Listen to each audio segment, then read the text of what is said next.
한국은 첨단 군사기술과 수출 성공으로 경쟁국을 놀라게 하고 동맹국들에게 깊은 인상을 남기며 글로벌 방위 산업의 주요 플레이어로 부상했습니다. 해외 무기 수입에 의존하던 한국은 이제 고품질 시스템을 경쟁력 있는 가격에 공급하는 선도적인 무기 수출국으로 변모했습니다. 이러한 놀라운 전환은 2000년대 초 한국이 국내 방위 산업 발전을 국가적 우선 과제로 삼으면서 시작되었습니다. 정부는 연구개발에 수십억 달러를 쏟아부었고 민간 기업과 협력하여 최첨단 군사 하드웨어를 개발했습니다. 한국의 기술에 정통한 인력과 세계 최고 수준의 제조 역량은 번창하는 방위 산업을 구축하기 위한 완벽한 토대임이 입증되었습니다. 그리고 오늘날 한국의 방산 수출은 급성장하고 있습니다.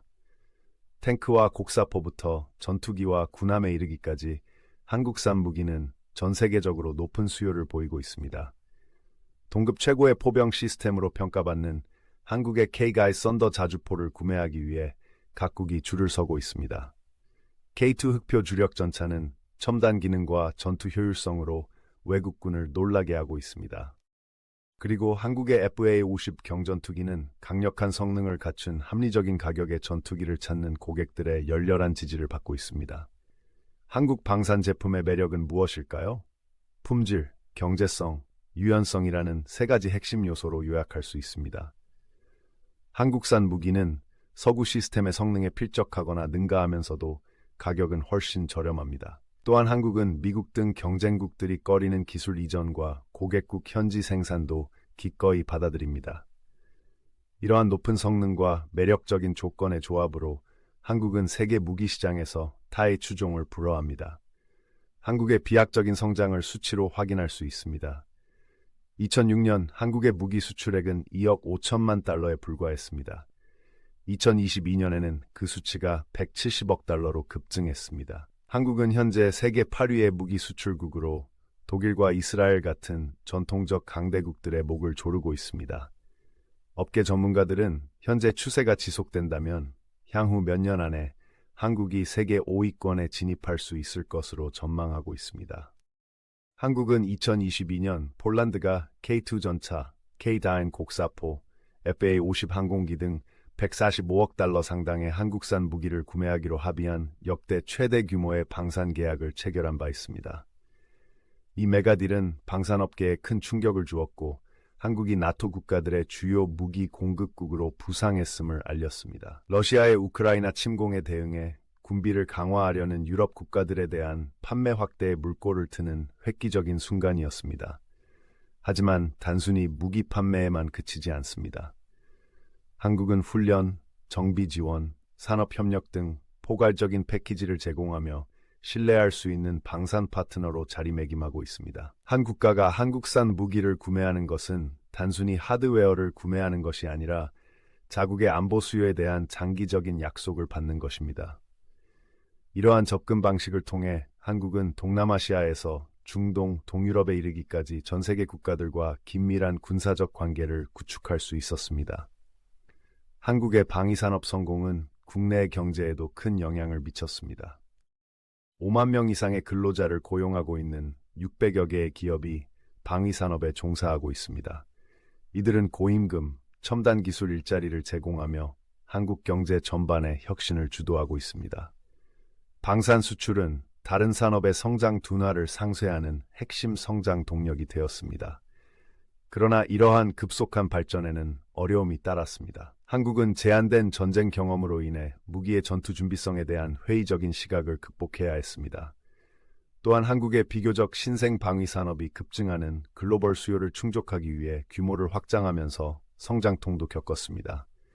품질 관리 문제와 생산 지연이 때때로 발생했습니다. 하지만 한국은 문제를 신속하게 해결하고 제품을 지속적으로 개선하는 데 탁월한 능력을 보여왔습니다. 미래를 내다보면 한국은 더 큰 포부를 가지고 있습니다. 인공지능, 로봇공학, 지향성 에너지 무기 등 차세대 기술에 막대한 투자를 하고 있습니다. 한국 최초의 독자 개발 전투기인 KF-21 보라매가 수년 내에 취역할 예정이며 이를 통해 한국은 첨단 전투기를 생산할 수 있는 엘리트 국가 클럽에 진입할 수 있을 것으로 기대됩니다. 또한 신형 구축함, 잠수함, 장거리 미사일 등 한국의 국방 포트폴리오를 더욱 확장할 계획도 있습니다. 한국의 방산 강국으로의 부상은 세계 무기 산업의 지각 변동을 의미합니다. 전통적인 서구 공급업체의 독점을 깨고 구매국에게 더 많은 선택권을 부여한 것입니다. 한국은 투자, 혁신, 산업 정책을 적절히 조합하면 세계 최고 수준의 군사 역량을 빠르게 개발할 수 있다는 것을 보여주었습니다.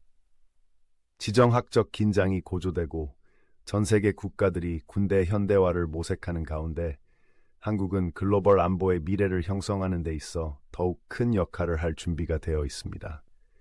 한국 방위산업의 이야기는 궁극적으로 국가적 자부심과 의지의 이야기입니다. 여전히 전쟁 중이고 적대적인 이웃과 마주하고 있는 작은 나라가 스스로를 방어하고 전 세계 동맹국을 지원할 수 있는 군사혁신 리더로 성장했습니다. 이는 전 세계의 관심과 찬사를 한몸에 받은 놀라운 성과입니다. 한국의 무기가 생산 라인을 떠나 외국 군대의 무기고로 들어가면서 그 안에는 안보를 위해 다른 나라에 의존하기를 거부한 한 나라의 독창성과 정신이 담겨 있습니다. 한국은 힘을 통한 평화의 수호자로서 새로운 역사의 장을 쓰고 있습니다. 나만의 전투기를 처음부터 만들 수 있다고 상상해 보세요. 꽤 멋지지 않나요? 바로 대한민국이 새로운 KF-21 보람의 전투기를 만들었습니다. 이 날렵하고 첨단 기술이 적용된 전투기는 한국을 세계 방위 산업의 주요 플레이어로 부상시키고 있습니다. 이것이 왜 그렇게 중요한지 이야기해 보겠습니다. 대부분의 국가는 미국이나 프랑스, 영국과 같은 유럽 국가에서 전투기를 구매해야 합니다. 이 비행기들은 수십억 달러에 달하며 온갖 종류의 조건이 붙어 있습니다. 판매 국가가 비행기를 어떻게 사용할지, 어떤 종류의 무기를 탑재할 수 있는지 결정합니다. 하지만 한국은 다른 길을 가기로 결정했습니다. 자신들이 완전히 통제할 수 있는 자체 제트기를 만들기로 한 것입니다. 비행기를 만드는 것이 얼마나 어렵겠어? 라고 생각할 수도 있습니다. 제가 말씀드리자면 엄청나게 어렵습니다. 전투기는 지금까지 만들어진 기계 중 가장 복잡한 기계 중 하나입니다. 초음 속으로 비행하고 놀라운 공중 기동을 하고 총격을 받아도 살아남아야 하죠. 전투기를 제작하려면 공기역학, 추진력, 레이더, 재료과학 등의 분야에서 최첨단 기술이 필요합니다. 전 세계에서 자체 전투기를 처음부터 성공적으로 개발한 나라는 소수에 불과합니다. 그렇기 때문에 한국이 KF-21로 이 엘리트 클럽에 가입한 것은 매우 인상적인 일입니다. 이 프로젝트는 2015년에 시작되었고 많은 전문가들이 너무 야심찬 계획이라고 생각했습니다. 한국에는 이를 수행할 만한 기술적 노하우나 산업 기반이 없다는 것이 그들의 의견이었죠. 하지만 한국인들은 의심하는 사람들이 틀렸다는 것을 증명하기로 결심했습니다. 그리고 그들은 그렇게 해냈습니다. KF-21은 예정보다 훨씬 앞당겨진 2022년에 첫 비행을 시작했습니다. 테스트 파일럿들은 이 전투기의 성능을 시험해왔고 지금까지 훌륭하게 비행했습니다. 이 비행기는 음속의 거의 2배에 달하는 마하 1.8의 속도에 도달할 수 있습니다. 또한 다양한 무기를 탑재할 수 있고 첨단 레이더가 장착되어 있어 아주 멀리서도 적기를 탐지할 수 있어요. KF-21이 특별한 이유는 성능과 비용 사이에서 완벽한 균형을 이룬다는 점입니다. 미국의 F-35만큼 발전된 것은 아니지만 구매 및 운영 비용도 훨씬 저렴합니다. 따라서 현대식 공군을 원하지만 미국의 최고급 제트기를 구입할 여력이 없는 국가들에게 매우 매력적입니다. 이미 인도네시아와 말레이시아 같은 국가들이 KF-21을 구매하기 위해 줄을 서고 있습니다. 하지만 한국은 여기서 멈추지 않습니다. 다른 방산 제품에서도 두각을 나타내고 있습니다. 케이루 썬더 자주곡사포를 예로 들어보겠습니다. 이것은 기본적으로 전장을 돌아다니며 적진의 포격을 퍼부을 수 있는 궤도 위의 거대한 총입니다. K-9은 세계 최고의 포병 시스템 중 하나로 꼽히며 수출에도 큰 성공을 거두었습니다. 폴란드, 노르웨이, 에스토니아, 심지어 멀리 떨어진 호주와 같은 국가에서도 K-9을 대량 주문했습니다. 그토록 인기 있는 이유는 무엇일까요? 여러 가지 요인이 복합적으로 작용합니다. K-9은 기동성이 뛰어나 발사 후 신속하게 위치를 변경하여 반격 사격을 피할 수 있습니다.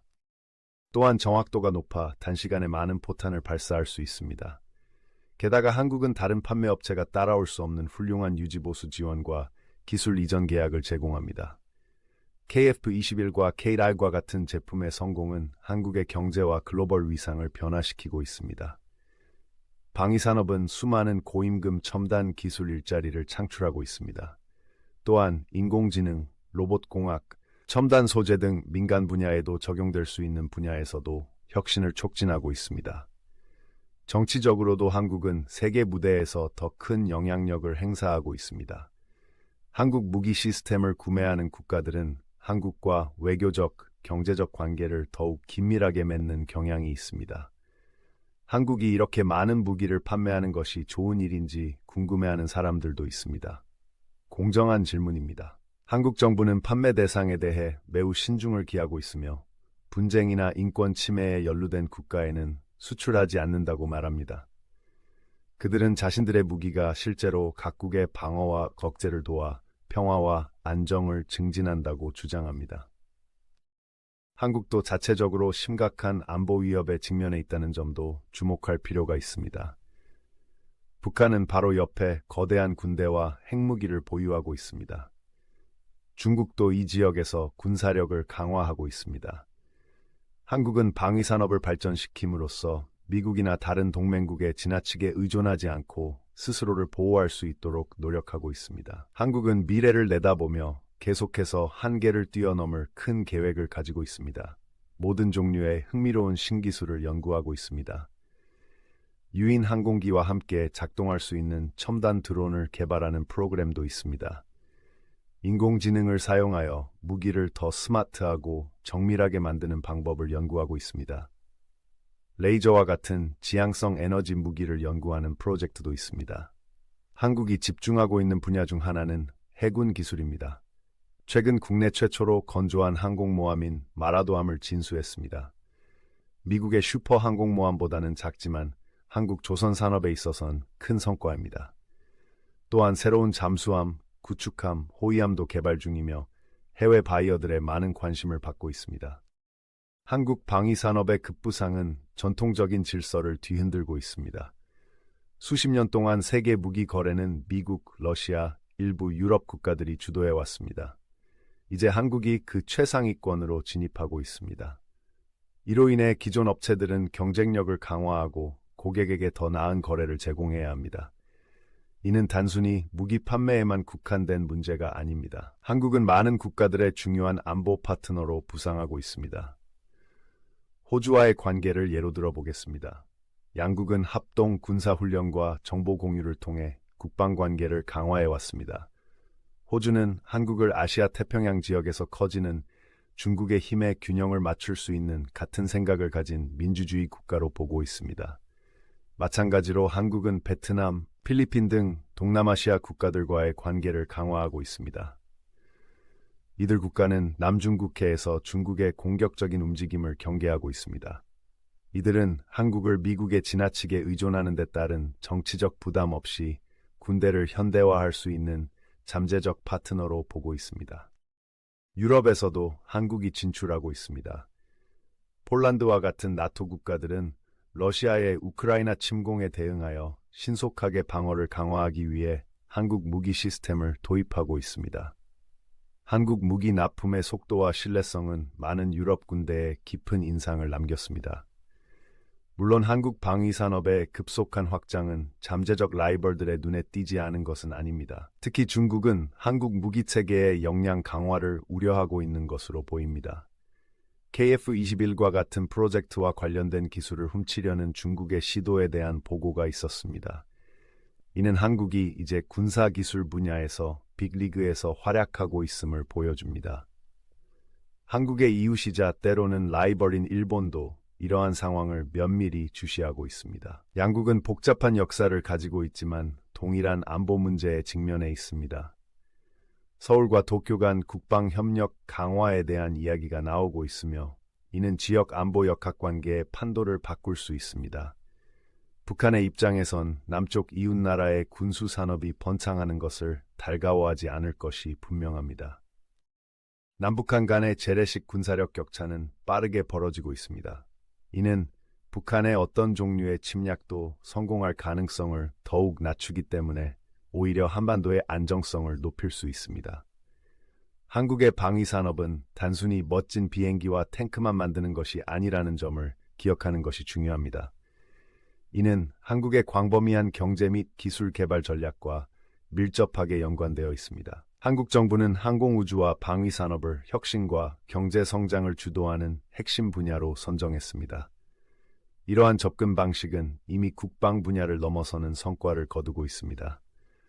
군사용으로 개발된 기술이 민수용 제품에도 적용되고 있습니다.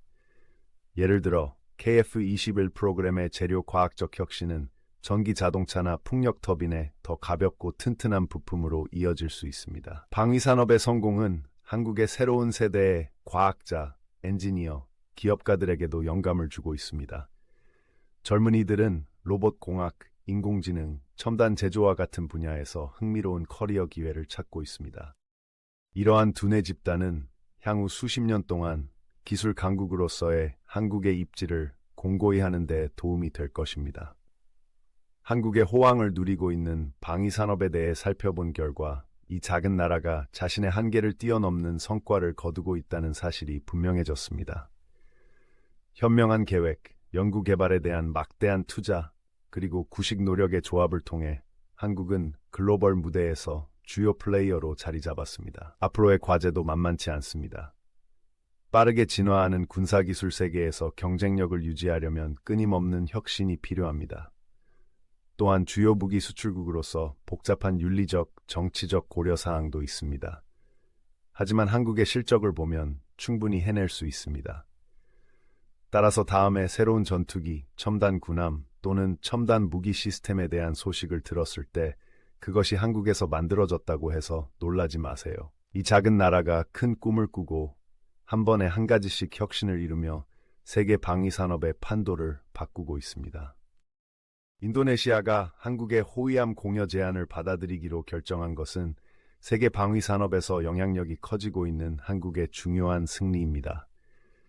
이번 결정은 파트너십 구축에 대한 한국의 전략적 접근 방식과 긴급한 국방 수요를 충족시킬 수 있는 실질적인 솔루션을 제공할 수 있는 능력을 강조합니다. 인도네시아가 한국의 공여를 승인한 것은 한국 방산 제공의 가치와 매력에 대한 분명한 메시지를 전달한 것입니다.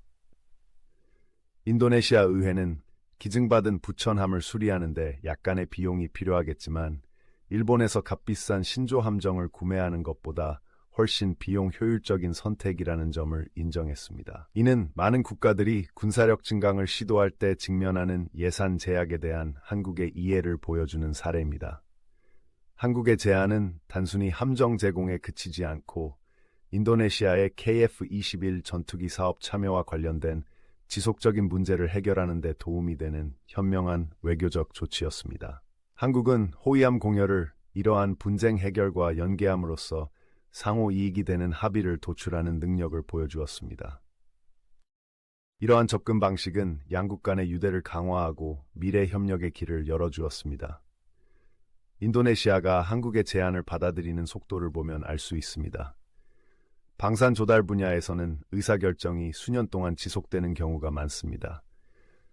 하지만 인도네시아는 한국의 제안에서 즉각적인 가치를 발견하고 신속하게 행동에 옮겼습니다. 이러한 신속한 의사결정 과정은 인도네시아가 한국의 방산 제품과 파트너십에 대한 신뢰와 확신을 보여주고 있습니다.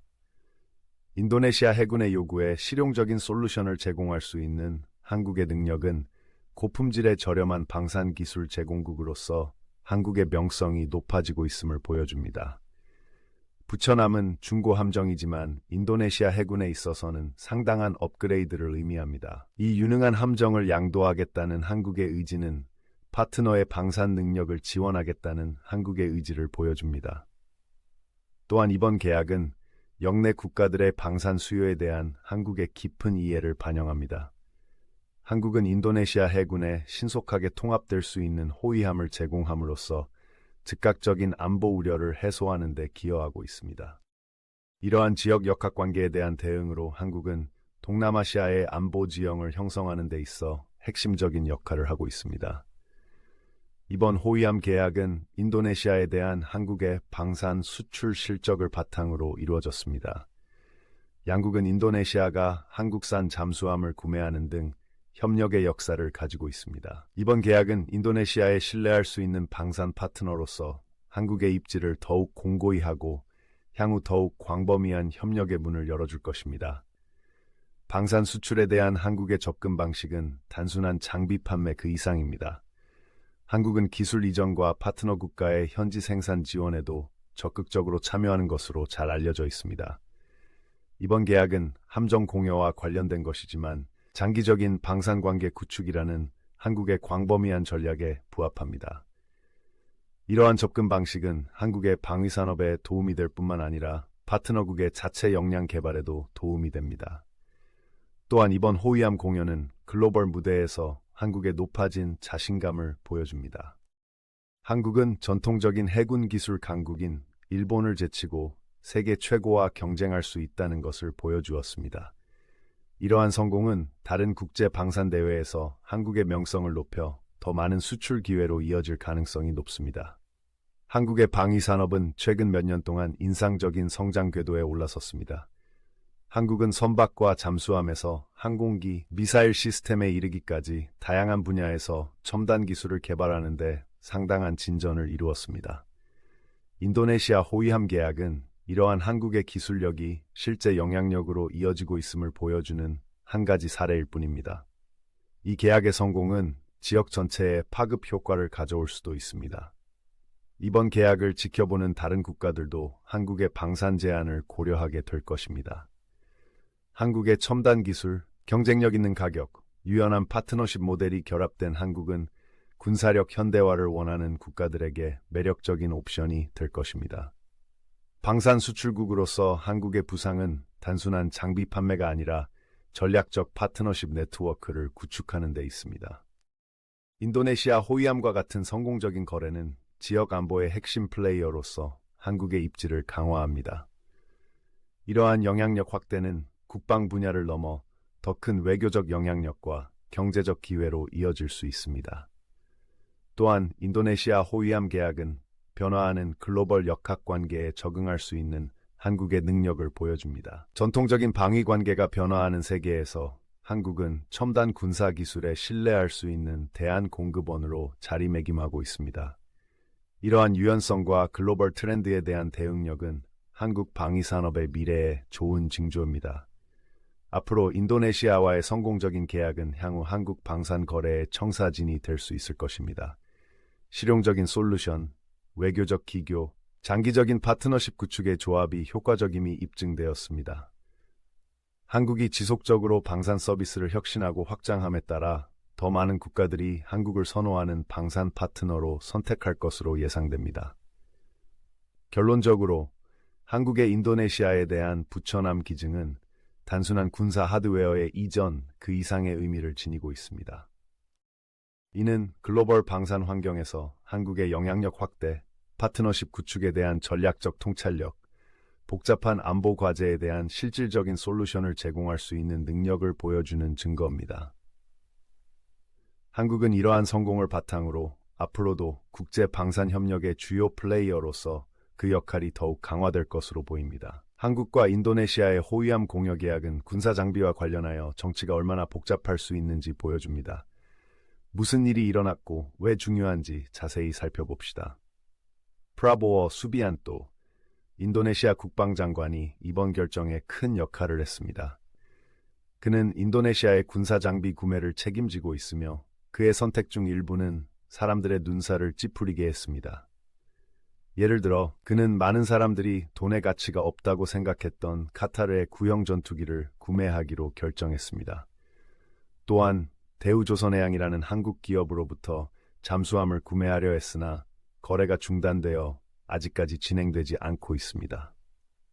그렇다면 인도네시아는 왜 한국 호위함을 선택했을까요? 글쎄요, 그것은 모두 돈과 필요성으로 귀결됩니다. 인도네시아군의 예산이 넉넉하지는 않지만 해군을 개선해야 하는 상황입니다. 한국의 제안은 기본적으로 중고배를 제공하는 것이기 때문에 좋은 조건이었습니다. 인도네시아는 일본에서 3배를 사는 것보다 훨씬 저렴한 수리 비용만 지불하면 됩니다. 이 결정은 한 국가가 필요로 하는 것과 감당할 수 있는 것의 균형을 맞추는 것이 얼마나 까다로운 일인지 보여줍니다. 인도네시아는 자국 해역을 보호하기 위해 강력한 해군을 원하지만 너무 많은 돈을 쓸 수는 없습니다. 한국형 호위함은 가장 새롭거나 멋진 함정은 아니지만 임무를 수행하기에 충분하고 인도네시아의 예산에도 맞습니다. 하지만 이 이야기에는 단순히 배를 사는 것 이상의 의미가 있습니다. 국가 간의 관계에 관한 이야기이기도 합니다. 한국과 인도네시아는 KF-21이라는 전투기 프로젝트를 함께 진행하고 있습니다. 인도네시아가 이 프로젝트에 자금을 지원하기로 되어 있었는데 인도네시아가 대금 지급을 미루고 있었습니다. 한국은 인도네시아에 이 호위함을 제공함으로써 상황을 수습하고 관계를 굳건히 유지하려고 노력하고 있습니다. 이 모든 상황은 국가가 때때로 어려운 선택을 해야 한다는 것을 보여줍니다. 인도네시아는 일본으로부터 새로운 첨단 함정을 받을 때까지 기다렸다가 돈을 모을 수도 있었습니다. 하지만 그들은 아무것도 없이 기다리는 것보다 완벽하지 않더라도 지금 당장 무언가를 얻는 것이 더 중요하다고 판단했습니다. 이것이 일본에 어떤 의미가 있는지 생각해 보는 것도 흥미롭습니다. 그들은 정말 인도네시아에 3배를 팔고 싶었습니다. 다른 나라에 더 많은 군사 장비를 팔려고 했기 때문에 큰 의미가 있었을 겁니다. 이번 계약을 한국에 놓친 것은 일본에게 실망스러운 일이며 앞으로 다른 나라에 함정을 판매하는 것이 더 어려워질 수 있습니다. 한국으로서는 큰 승리입니다. 양측 모두에게 이익이 되는 거래를 성사시키는 데 능숙하다는 것을 보여줬으니까요. 인도네시아가 필요한 선박을 확보하는 동시에 전투기 사업 미지급금 문제도 해결할 수 있는 방법을 찾은 것이죠. 이런 식의 현명한 거래는 앞으로 한국이 다른 나라에 더 많은 군사 장비를 판매하는 데 도움이 될 수 있습니다. 하지만 더 큰 그림을 잊지 말자. 이 모든 일은 세계 곳곳에서 국가들이 스스로를 보호하기 위해 고민하고 있는 상황에서 벌어 있습니다. 중국은 점점 더 강해지고 있고 동남아시아의 많은 국가들이 군대를 강화하기 위해 노력하고 있습니다. 인도네시아가 한국으로부터 호위함을 도입하는 것도 이러한 큰 흐름의 일부입니다. 인도네시아 국민들이 이 모든 것에 대해 어떻게 생각하는지도 생각해 볼 필요가 있습니다. 어떤 사람들은 자국의 영해를 보호할 새 함정이 들어온다는 사실에 기뻐할 수도 있습니다. 다른 사람들은 특히 국가에 필요한 다른 것들이 있는데 이것이 최선의 돈 사용인지 궁금해할 수도 있습니다. 군사 장비에 대한 결정은 정치인과 군인뿐만 아니라 일반인에게도 영향을 미친다는 사실을 상기시켜 줍니다. 이 이야기는 국제관계가 얼마나 복잡할 수 있는지 보여줍니다. 누가 더 좋은 장비나 더 많은 돈을 가지고 있느냐가 중요한 것이 아닙니다. 모두에게 적합한 해결책을 찾고 다양한 요구와 욕구의 균형을 맞추고 이러한 결정이 장기적으로 미칠 영향에 대해 생각하는 것이 중요합니다. 결국 이 호위함 계약은 사소한 일처럼 보일 수 있지만 국가들이 어떻게 협력하고 어떻게 어려운 선택을 하며 변화하는 세상에서 어떻게 자신을 보호하려고 노력하는지에 대해 많은 것을 알려줍니다. 국제 정치에서는 우리가 언뜻 생각하는 것보다 더 많은 일이 뒤에서 벌어지고 있다는 사실을 상기시켜 줍니다. 글로벌 방위 산업에서 떠오르는 한국의 별은 계속해서 밝게 빛나고 있습니다. 최근 인도네시아와 체결한 호위함 공여 계약은 군수 수출에서 한국의 영향력과 전략적 사고가 커지고 있음을 보여줍니다. 이 성공 사례는 단순한 함정 한 척을 넘어 한국이 일본과 같은 전통적인 방산 강국들과 경쟁하고 심지어 그들을 능가할 수 있는 주요 플레이어로 부상하고 있음을 보여줍니다.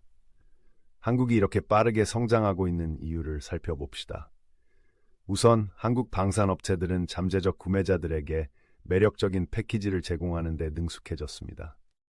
개별 무기나 차량만 판매하는 것이 아니라 교육, 유지보수 지원, 기술 이전 계약 등을 포함한 포괄적인 솔루션을 제공합니다. 이러한 접근 방식은 특히 자국 방위 산업을 구축하고자 하는 국가들에게 매력적입니다. 한국은 지정학적으로도 정세를 읽는 능력이 뛰어납니다. 많은 국가들이 미국이나 유럽 장비에 대한 의존도를 낮추고 싶어 한다는 것을 잘 알고 있습니다. 한국은 첨단 군사기술의 대한 공급원으로 자리매김함으로써 시장의 중요한 틈새를 메우고 있습니다. 기술을 공유하고 각국의 국내 생산 능력 개발을 기꺼이 돕는다는 점도 큰 강점입니다. 한국 군용 하드웨어의 품질과 성능도 최근 몇 년 동안 크게 향상되었습니다. K괄 썬더 자주곡사포를 예로 들어보겠습니다. 이 괴물 같은 포병은 이제 세계 최고로 인정받고 있습니다. 노르웨이에서 인도에 이르기까지 다양한 국가에서 도입을 희망하고 있습니다. K라임의 성공은 한국이 서구와 동등하거나 그 이상의 최고 수준의 무기 시스템을 생산할 수 있다는 것을 보여줍니다. 한국의 조선 기술은 또 다른 주요 장점입니다. 한국은 세계 최고 수준의 상업용 조선 산업을 활용하여 전 세계 해군 프로젝트에서 강력한 경쟁자로 부상했습니다. 호위함부터 잠수함까지 한국 조선소는 경쟁력 있는 가격으로 최첨단 군함을 생산하고 있습니다. 인도네시아가 한국 호위함 공여를 결정한 데에는 이러한 전문성이 큰 영향을 미쳤을 것입니다. 하지만 하드웨어뿐만이 아닙니다. 한국은 군사 소프트웨어와 전자 시스템 분야에서도 큰 발전을 이루었습니다. 다양한 기술을 통합한 경험은 구형 플랫폼을 현대화하거나 새로운 플랫폼을 처음부터 새로 만드는 데 있어 우위를 점할 수 있게 해줍니다. 이러한 시스템 통합 노하우는 군대를 업그레이드하려는 국가들로부터 높은 평가를 받고 있습니다. 일본이 방산 수출 분야에서 최근 겪은 좌절은 프리기탐 거래 무산만이 아닙니다. 일본은 여러 국제 경쟁에서 고전을 면치 못했고 종종 한국에 패하기도 했습니다. 호주의 미래형 호위함 프로그램에선 일본이 조기에 탈락한 반면 한국은 최종 라운드에 진출했습니다. 마찬가지로 캐나다의 군함 교체 사업에서도 한국 설계는 강력한 경쟁자로 여겨졌지만 일본 설계는 최종 후보에 오르지 못했습니다. 한국이 이러한 입찰에서 일본을 앞서는 이유는 무엇일까요? 몇 가지 주요 요인이 작용하고 있습니다. 첫째, 한국은 실제 방산 시스템을 수출한 경험이 더 많고 관련성이 높습니다. 그 과정에서 많은 문제점을 해결했고 구매자에게 유리한 거래를 구성하는 방법을 알고 있습니다. 반면 일본은 오랜 규제를 풀고 방산 수출에 비교적 최근에 뛰어든 국가입니다. 또한 한국은 접근 방식이 더 유연한 경향이 있습니다. 특정 고객의 요구사항을 충족하기 위해 기꺼이 제품을 맞춤화하는 경우가 많습니다. 일본은 때때로 더 경직된 자세를 취하여 표준화된 디자인을 제한적으로 수정하여 판매할 것을 고집하기도 합니다. 오늘날의 시장에서는 이러한 적응력이 큰 차이를 만들 수 있습니다. 가격도 한국이 우위를 점하는 또 다른 분야입니다. 한국의 인건비는 일반적으로 일본보다 낮기 때문에 품질은 그대로 유지하면서 가격을 낮출 수 있습니다. 또한 한국은 상세 계약과 기술 이전에 대한 의지가 강하기 때문에 구매자에게 재정적으로 더 매력적인 패키지를 제공할 수 있습니다. 지정학적 측면도 간과해서는 안 됩니다. 일부 국가는 미국과 밀접한 관계를 맺고 있는 일본에 비해 한국을 보다 중립적인 공급자로 간주할 수 있습니다. 다양한 강대국과의 관계에서 균형을 잡으려는 국가들에게 한국에서 군사 장비를 조달하는 것은 현명한 외교적 움직임이 될 수 있습니다. 이 모든 것이 세계 무대에서 한국 방위산업의 밝은 미래를 의미합니다. 한국은 특정 분야에서 일본, 프랑스, 심지어 미국과 같은 기존 강자들과 경쟁할 수 있으며 종종 그들을 이길 수 있다는 것을 입증했습니다. 한국이 연구개발에 지속적으로 투자함에 따라 기술 우위는 더욱 강화될 것으로 보입니다. 이러한 상승세는 잠재 고객들에게도 주목받고 있습니다. 동유럽부터 동남아시아, 중동에 이르기까지 첨단 군사 장비의 공급처로 한국을 찾는 국가들이 점점 더 많아지고 있습니다. 인도네시아의 호위함을 성공적으로 인도한 것은 신뢰할 수 있는 방산 파트너로서 한국의 명성을 더욱 공고히 할 것입니다. 물론 과제도 남아 있습니다. 한국은 치열한 경쟁 속에서 기술 우위를 유지해야 합니다. 특히 동북아시아의 긴장이 고조되는 상황에서 복잡한 지정학적 수역을 헤쳐나가야 할 것입니다. 고객의 기대치를 관리하고 야심찬 기술 이전 약속을 이행하는 것도 매우 중요할 것입니다. 하지만 지금까지의 실적을 볼 때 한국이 세계 방산 시장에서 입지를 계속 넓혀갈 것이라는 점은 확실해 보입니다. 첨단 기술 제품, 경쟁력 있는 가격 책정, 노련한 거래 성사 능력의 조합은 성공 공식으로 입증되었습니다. 더 많은 국가들이 군대를 현대화하고자 하는 상황에서 한국은 이러한 수요를 충족시킬 수 있는 유리한 위치에 있습니다. 한국 방위산업의 역사는 결단력, 혁신, 전략적 사고의 산물입니다. 한때 수입 무기에 크게 의존하던 나라에서 이제는 최첨단 군사 기술을 수출하는 선도적인 국가로 변모했습니다. 이는 한국의 광범위한 경제 및 기술 발전의 증거이자 세계 무대에서 한국의 영향력이 커지고 있다는 신호입니다. 방산 분야에서 한국의 위상이 계속 높아지는 것을 지켜보면서 한 가지 분명한 것은 무기 거래의 글로벌 힘의 균형이 변화하고 있다는 점입니다. 전통적인 수출국들은 품질, 가격, 유연성이라는 3박자를 고루 갖춘 한국의 경쟁 상대와 경쟁하기 위해 한 단계 업그레이드 해야 할 것입니다. 군 현대화를 모색하는 국가들에게 한국이 주요 플레이어로 부상했다는 것은 더 많은 선택지와 잠재적으로 더 나은 거래를 의미하기도 합니다. 인도네시아에 대한 호위함 공여는 이 큰 그림의 작은 부분처럼 보일 수 있습니다. 하지만 이는 한국의 영향력 확대, 스마트 외교, 경쟁국을 압도하는 능력 등 그 이상을 상징합니다. 한국이 방위 산업에서 계속해서 파도를 일으키면서 그 파급 효과는 광범위하게 나타날 것입니다. 중동은 항상 뉴스에 등장하는 지역이며 최근에는 중동 국가들이 어떻게 국방력을 강화하고 있는지에 대해 많은 이야기가 나오고 있습니다. 그중 가장 주목받고 있는 나라는 바로 사우디아라비아입니다. 사우디는 새로운 군사 장비를 구입하기 위해 쇼핑을 하고 있는데 그중 눈에 들어온 나라가 어디일까요? 바로 대한민국입니다. 왜 한국일까요? 한국은 조용히 방위 산업의 강국으로 발돋움하고 있기 때문입니다. 단순히 좋은 물건을 만드는 것이 아니라 미국 같은 거대 기업들도 주목하는 첨단 기술을 만들고 있습니다. 무슨 일이 일어나고 있는지 자세히 살펴보겠습니다. 사우디아라비아는 최근 약간 긴장하고 있습니다. 특히 이란과 같은 국가들과 긴장이 고조되고 있기 때문입니다. 그래서 사우디는 국방력, 특히 미사일 방어 시스템을 업그레이드하려고 합니다. 그리고 바로 그 지점에 한국이 있습니다. 한국은 꽤 인상적인 미사일 방어 기술을 개발해 왔습니다. 미사일이 날아온다라고 말하는 것보다 더 빨리 미사일을 탐지하고 격추할 수 있는 시스템입니다. 사우디는 이 기술에 큰 관심을 보이고 있고 큰 거래가 성사될 것이라는 얘기가 돌고 있습니다. 하지만 단순히 기성품을 구매하는 것만이 능사는 아닙니다. 사우디는 똑똑해서 이 기술을 직접 만드는 방법을 배우고 싶어 합니다. 그리고 한국은 이를 기꺼이 돕고 있습니다. 물고기를 주는 대신 물고기 잡는 법을 가르쳐 주는 것과 같은 이치죠. 이 잠재적인 거래는 두 나라 모두에게 큰 의미가 있습니다. 사우디 입장에서는 자국민과 유전을 더 잘 보호할 수 있게 된 것이죠. 한국 입장에서는 한국의 능력을 세계에 보여주고 다른 나라에서 더 많은 비즈니스의 문을 열 수 있는 기회입니다. 잠깐만요. 보통 사우디에 무기를 판매하는 건 미국 아닌가요? 라고 생각할 수도 있습니다. 맞습니다. 그래서 이 상황이 매우 흥미롭습니다. 사우디아라비아가 한국을 찾고 있다는 사실은 방산 분야에서 많은 변화가 일어나고 있음을 보여줍니다. 한국은 수년 동안 조용히 방위 산업을 발전시켜 왔습니다. 연구개발에 투자해왔고 이제 그 결실을 맺고 있습니다. 더 이상 다른 나라의 무기를 모방하는 데 그치지 않고 자신들만의 혁신적인 디자인을 내놓고 있습니다. 그리고 사우디만 관심이 있는 것이 아닙니다. 중동의 다른 국가들도 주목하기 시작했습니다.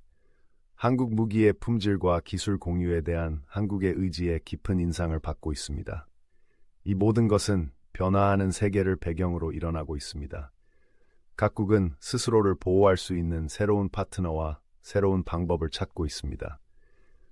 한국은 우리가 도와줄 수 있다며 적극적으로 나서고 있습니다. 하지만 모든 것이 순조로운 것은 아닙니다.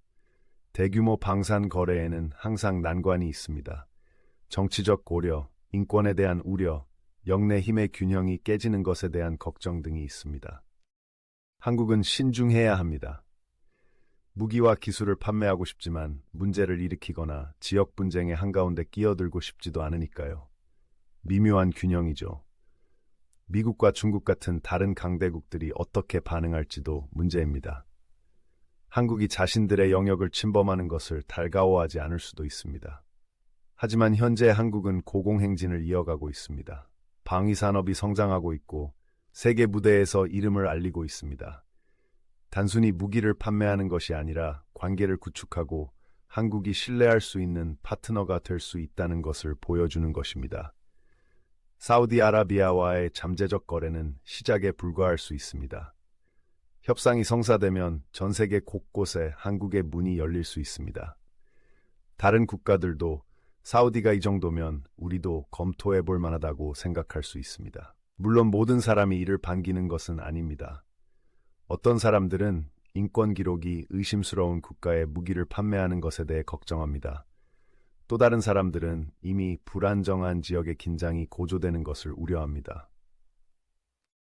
이는 타당한 우려이며 한국은 이를 신중하게 검토해야 할 것입니다. 하지만 현재로서는 앞으로의 기회에 집중하고 있습니다. 한국은 경제를 성장시키고 일자리를 창출하며 글로벌 방위산업의 주요 플레이어로 자리매김할 수 있는 기회를 보고 있습니다. 미사일과 탱크뿐만이 아닙니다. 한국은 인공지능과 로봇공학 같은 분야에서도 최첨단 기술을 개발하고 있습니다. 이러한 기술들은 전쟁과 국방의 미래에 큰 영향을 미칠 수 있습니다. 그렇다면 이 모든 것이 일반인에게는 어떤 의미일까요? 세상이 어떻게 변화하고 있는지를 보여줍니다. 우리가 국방 분야의 주요 플레이어로 생각하지 못했던 국가들이 한 발짝 더 나아가고 있습니다. 앞으로 수년간 세계 정치를 좌우할 새로운 파트너십과 동맹이 형성되고 있습니다. 한국으로서는 자랑스러운 순간입니다. 한국은 방위 산업을 발전시키기 위해 열심히 노력해왔고 이제 그 결실을 보고 있습니다. 이는 한국이 더 이상 단순한 추종자가 아니라 리더가 되었다는 신호입니다. 사우디아라비아와 중동의 다른 국가들은 더 많은 선택지가 있는 미래를 바라보고 있습니다. 그들은 더 이상 한두 개의 강대국에만 의존하지 않습니다. 여러 곳을 둘러보고 최고의 거래와 최고의 기술을 찾을 수 있습니다. 물론 이 모든 것이 어떻게 진행될지는 시간이 지나야 알 수 있습니다. 방위비 협상이 타결되기까지 수년이 걸릴 수 있고 그 사이 많은 것이 바뀔 수 있습니다. 하지만 현재 한국은 고공행진을 이어가고 있으며 전 세계가 한국의 다음 행보를 지켜보고 있습니다. 방산 분야는 지금 매우 흥미로운 시기이며 한국은 그 중심에 있습니다. 누가 알겠습니까? 얼마 전까지만 해도 무기 시스템보다 대중음악과 스마트폰으로 더 유명했던 대한민국에서 차세대 군사기술의 획기적인 발전이 이루어질지도 모릅니다. 한 가지 확실한 것은 전 세계 국방 환경이 변화하고 있고 한국은 그 변화를 주도하고 있다는 점입니다. 전 세계 어디에서든 주목할 만한 가치가 있는 이야기입니다.